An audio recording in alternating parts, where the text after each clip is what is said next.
So you want to learn programming. I use Laravel and Vue, and Vue uses JavaScript, CSS, and HTML.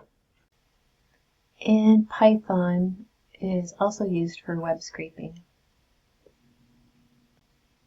You can do everything else in the other languages, but Python's used if you want to go and get data from other websites. It took me a while to figure out what to use, and I found that Laravel and Vue worked okay, so that's why I settled on those two.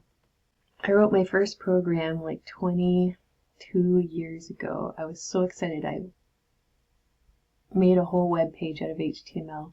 I just sat down one day and wrote it, learned it, wrote it, and published it all in the same day. I'm like, hey, programming's easy. But since then, it's not that easy.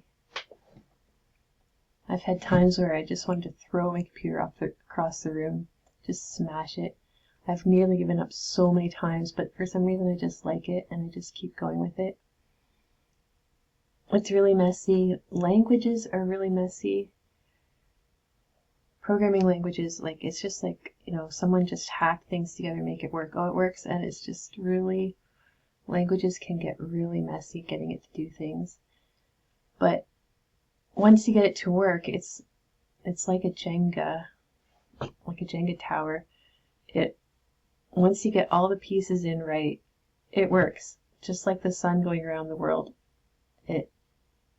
Once it works, it works. Once you get it working, it follows the laws of nature. Like, it doesn't stop working. Once you get it working, it works. But getting it to work can be very time consuming and very frustrating, and if you don't really like it, you're going to give up. So it is fun, though. It's very rewarding. And one more thing that I've learned about programming is languages evolve over time, and they're not really backwards compatible.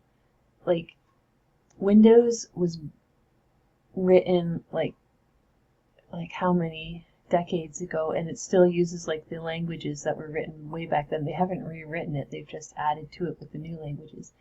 So you really just have to pick something and stick with it. That's why you'll find people writing in all different languages, all different versions of the languages, because once they picked one, you have to basically rewrite to upgrade to the newest language. So you just have to pick something and go with it.